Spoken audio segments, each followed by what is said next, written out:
Welcome to the bar, because we're always raising it. And this month we are talking to women in sport, because they are always raising the bar. He's got to come back on that. Now moves into goal score. It's all over. That Owuchigari there, that just did it.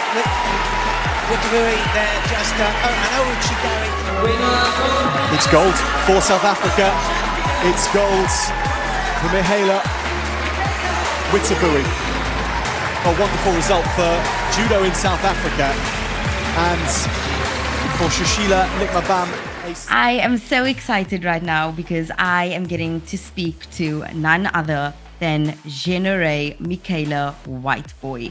She is a gold medalist right now at the Commonwealth Games, 48 kg judo champion. That is who she is. I have to talk about your name. So I know that in the past when you were at the Olympics, because you were the only judo athlete from South Africa to qualify for the Olympics, you wanted to use the name Geronay, but when we see your name up there on that list, it says Michaela Whitebooi. Let's set the record straight. What is the name, and what is the name that you'd like to be called? So as I grew up, I was always used to being called Michaela, but as I started fighting international, they used my name on my passport, which is Geronay. Geronay is the name that is on the judo base, so that is used for judo when I go international. But I think there was just maybe a confusion with SASCOC using my second name. So for this competition, Michaela came up for the Commonwealth Games, but it's actually Geronay Michaela. Yeah.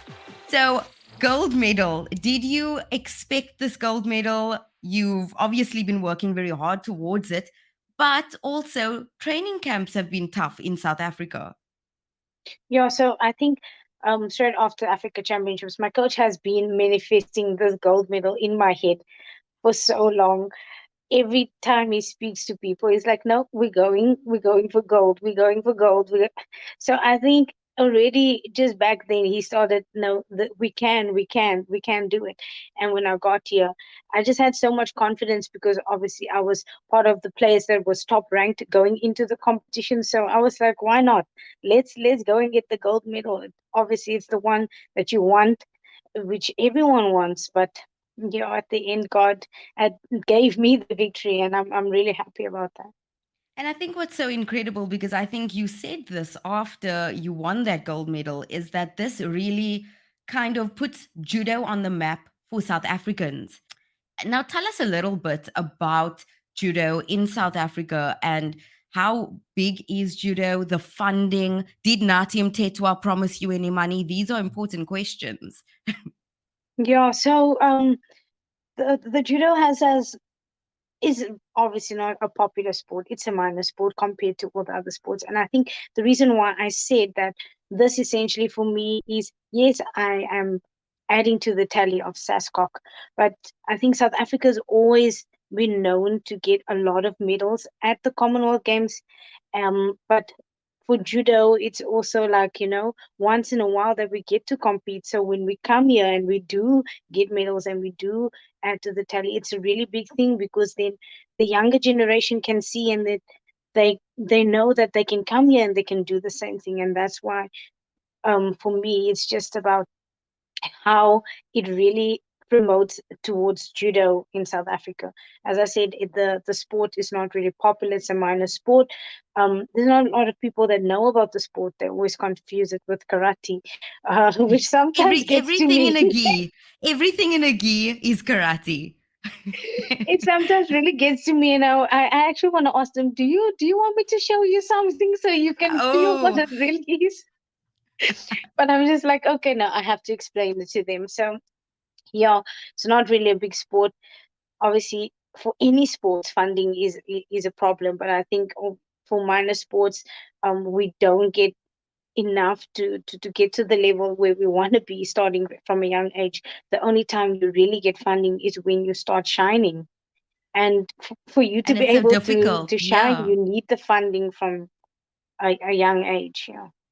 I was actually just speaking to Aiton Sweeney the other day, and he was talking about sacrifices. And for him, he says he doesn't like to have a backup plan because it really, in his mind, this is it. He needs to succeed in this. So it's almost like a psychological thing. What is your advice on somebody wanting to do a minor sport and then having a backup plan? Do you think it's smart to have a backup plan, or do you think it hinders you to have a backup plan? I think for any sports person, whether it's a minor sport or not, you always have to have what we call a backup plan. But I think it's just something else that you really love, apart from your sport, where you know when you're done with your sports, because you can't do sports forever. There is a certain time where your body is done, you're tired, you mentally you can't go on anymore. So that is when you start shifting into a new world and a new life, and that is essentially what your backup plan is. And there's a lot of talk around funding because obviously the need for a backup plan is because you're not making millions winning judo competitions. So, how does the funding work? How are you getting funding? We are still waiting to hear about that. I do hope that we do get, um, obviously, some funding from this achievement, because it will really help not only for me, but I want to give back to my coach as well, and I want to give back to my mom. So this means a lot to me, that if I do get that funding, I can support, just give back to them, and because they invested a lot in me. So I'm waiting as much as you're waiting. We were promised at the Oh, team good, good. announcement that we will get a reward for the medal. So let's wait and Did they see. specify what amount of money that would be? No, no, not yet. No. Okay, so there was a promise of a reward. Okay, so we'll wait and see. You did speak about your coach, I think, as well, and you said that he is not with you. Is this because of funding? No, my coach unfortunately tested positive for COVID when we arrived in England. Oh, So we were to training 2 days, and we he got sick, and they did a test on him, and he he wanted to protect us, so obviously he said he's going to go get tested, um and he turned out to be positive for COVID, so he couldn't sit in our chair. But I'm really grateful for the man that took over, that sat in our chair. He's the wrestling coach from South Africa, oh wow. and he came to assist us, and I'm really grateful for that, because just knowing that there's someone in your chair, it really helps you to stay positive throughout the fight. So the man that sat in the chair, is he was he part of the team in any way, or did he Yes, just yes, happen to yes. He's be? he's the wrestling Oh, coach. He's the wrestling coach for the South African team. So they are competing on okay. Friday and Saturday coming up, which I'm really excited, because I'm going to go watch. I know I will. I will find a way. But yeah, I'm really grateful, because my coach asked him just to assist us, because the sport is really closely related to judo. So yeah. Yes. Do you feel like Team South Africa is like a whole team together? The swimmers, the judokas, the wrestlers, the sprinters, or do you have a great support system amongst each other? No, definitely we do. Compared to what Tokyo was, where we had to be isolated and restricted to be into your sporting codes. Now we have team building. We can go and watch each other. We support each other. We have chats. We learn about each other's sports. It's really, I really enjoy, just being around here and being with the team. So you won this medal, and now you have a few days to really soak up that and just enjoy the fact that you've achieved greatness, essentially. So, what have you been doing in this time? Today I went to go do my nails. Yeah, so I went to go do my nails, and I'm Yes, gonna relax a bit. You know wanting what to I watch think I it. should do? I think I should walk around with my medal and go I think into the so bus. too. I'm surprised you're not wearing it around your neck. Where is this medal? Where Oh, have you I can hidden show you. it somewhere? Wait, wait, Yes, wait. Let me please, just get it. please. It's actually on my doll. I honestly, I love this doll to bits. Let me just get it. I'm hanging it on my doll. Oh, Yeah. oh wow, it's amazing. I'm gonna Yeah, it feels screenshot very this. heavy. I'm not gonna lie. This medal feels very heavy. But I think it's the weight of it really represents the sacrifices and the weight that you had to put in to get to this victory. Yeah. How do I get to wear Geronay is now to be a gold medalist at the Commonwealth Games or even qualify for the Olympics? I think the first step you have to take is that you really have to enjoy the sport. You really have to enjoy judo as it needs to give you some type of fire. You need to, when you step onto the mat, it needs to feel like you're at home. It needs to feel like the place where you can actually go and just forget about whatever's happening outside in the world. You have no care. You just want to be there. You want to sweat, and you want to have fun with your teammates and your training partners. But obviously, the fun also stops at a certain point, because then it becomes your work, because then you have to invest all your time, all your effort. Nothing else matters. Everything you do it revolves around your training, it revolves around your goal. And when you set your goal, it doesn't matter how long it takes. And yes, you're going to fail so many times along the way, but with each failure, that is what I've learned. I used to take failure so badly, and it would drain me, and like I would be sad for days. But then I started learning that that is how I'm going to get to the top, because I start grasping from it and I start learning from my mistakes, and then each time it gets better and better and better. And yeah, so I wrote down my goal, and my goal is Paris 2024. So I'm pushing for that. Yeah. But a young child, let's say a 12-year-old doing judo, what would be the next step? Is there a certain club that they can join? Is there a certain network that they need to tap into? Yeah, so the first thing is obviously finding a judo club or starting judo at school. And then from there, you can start into a judo club. You start training, and your coach will then affiliate you to do competitions. You can start traveling in South Africa and then start competing at like national events, SA championships. And then from there, once you start getting results, then you can start moving on to Africa championships and just taking it slowly. I see a lot of people that wants to get into the sport, and then they want to jump you know to a level where it takes a lot of investment and a lot of time. But I think you have to really take it step by step. It takes a long time. It really takes a long time. That's a Oh, process, I'm even laughing essentially. because I know how it really takes a long time to get here. When did you start judo, actually? I At what started when age? I was 10 years old. Oh, And that is wow. actually old. That is like, because you're supposed to start when you're like 5 or 6 years old. Oh Yeah, my goodness. yeah. Wow. And did you know at 10 years old, this is something that I want to do? Or were you doing it and you realized, hey, I'm actually good at this. I'm throwing people and I'm kicking ass. Yeah. I think it was the winning that kept me going. Yeah, because at a Oh, young okay. age, Okay. So you were I good really at it. started. I really started getting medals, and I always wanted to just go and add more and get better, and so I think that's why I stayed. Yeah. What would you say is the biggest sacrifice that you've had to make on this journey to where you are now? Time away from my family. Yeah. I think time away from them.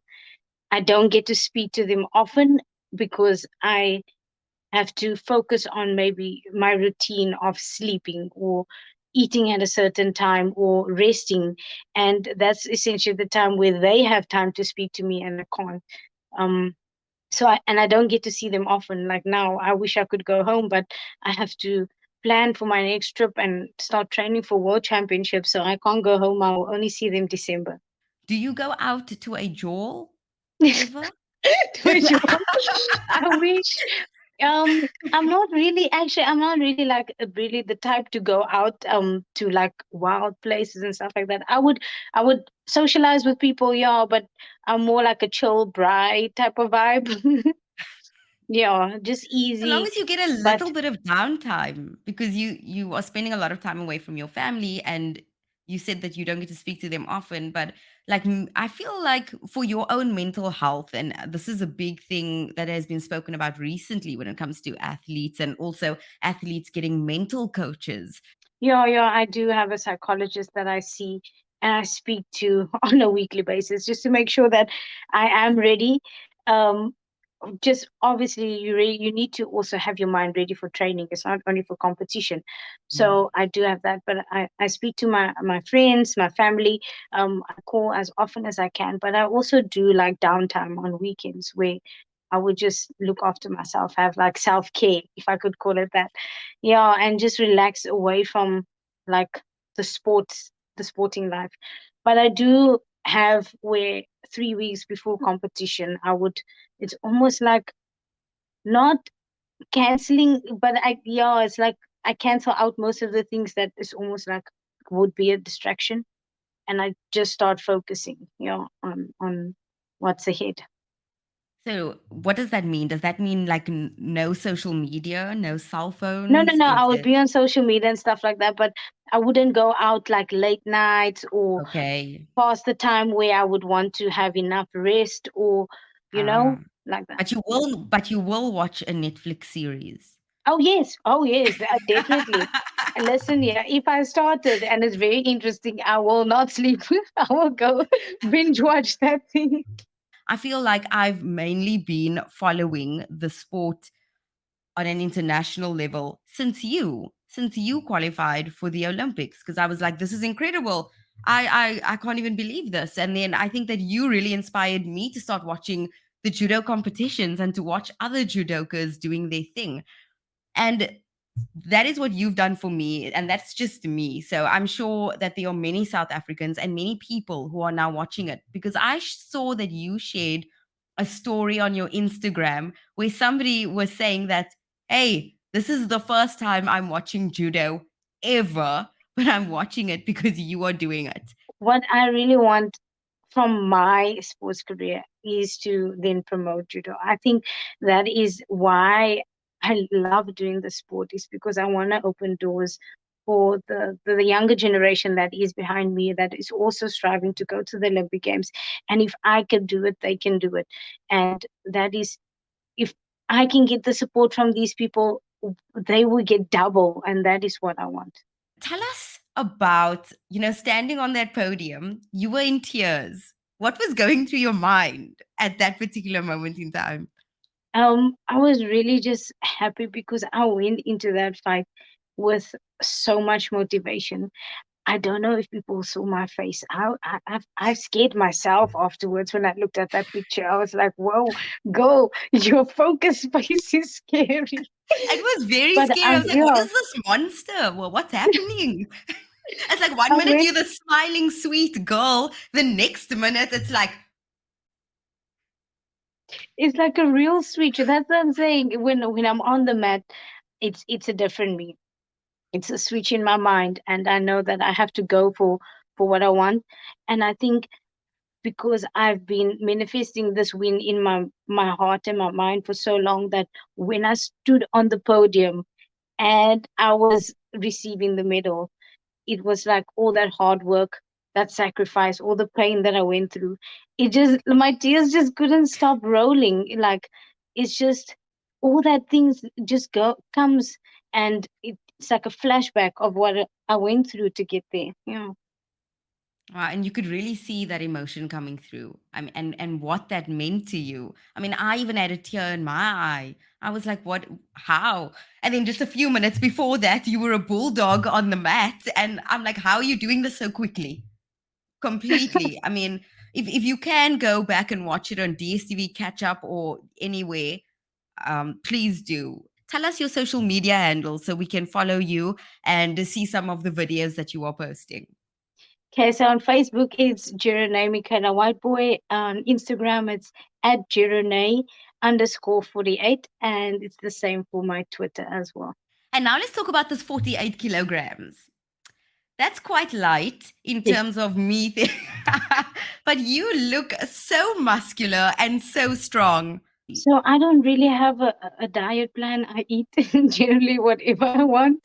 I just like 2 days before competition, I just have to cut like 2 kilograms, and that just entails you eating less of what you already eating. So I can eat chocolate, but I'll just eat probably 2 bars and not like the whole chocolate like what I would do a month before the I'm time. eating that whole chocolate. You see now, Yeah, that is why I'm not fighting under 48 kgs. yeah, but it's not, my weight is not that bad. Like you get players that have to cut 10 kgs. Yes. So 2 kgs is not that bad actually. Yeah. What is a safe amount of weight to cut in a short period of time, and what goes into that? Because I know So that a lot of MMA fighters are cutting water weight, and they water loading, and they go through this whole process where they dehydrate themselves. Is that what you have to do, and what other it's, judokas do? yeah, essentially the two days before competition is almost like you dehydrate yourself, because I wear a sweatsuit and I just sweat it all out. I don't drink much liquids, but yeah, but after the weigh-in, all you want to do is squeeze that bottle of water. You just want to sip on it.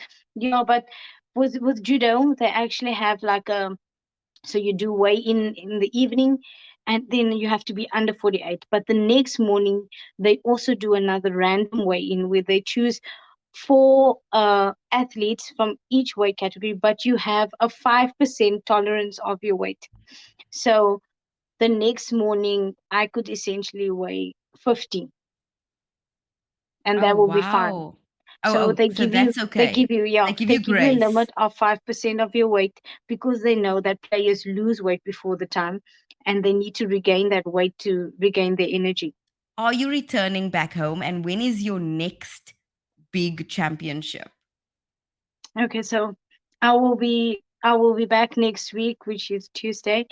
So the next competition that's coming up is the World Championships, which is in October, from 6 till 13 October in Uzbekistan, if I'm correct. So I will be going to Europe for 2 months to do training, and from that I will immediately go to World Championships and then return after World Championships.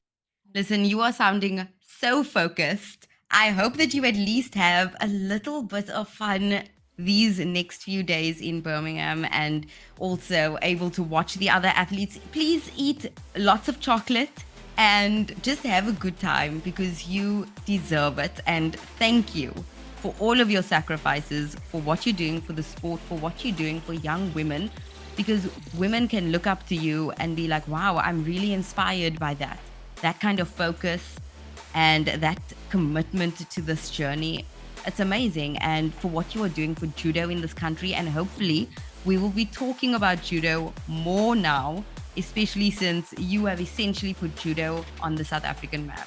So thank you for that. And also thank you for speaking to me and being a part of this. Thank you. And also good luck for your next tournament. Thank you so much. I think sometimes I really just have to pinch myself to remind myself who I am. Because sometimes you forget, and you don't realize how big things and the victories are that you've actually achieved, and what it means to people. So I really, sometimes I pinch myself and I have to remind myself, okay, you're the African champion. Okay, you're this. Exactly. It's not Yeah. just about you anymore. It's about all of us. Yeah. And of course, we claim you and thank you. And it's Women's Month. And this is an important time. We have a lot of things happening in our country, but we also have women doing amazing things. Yeah. And Yeah, you no, are one of definitely. those. Thank you. Hope you enjoy the conversation. Comment below and keep following on the socials.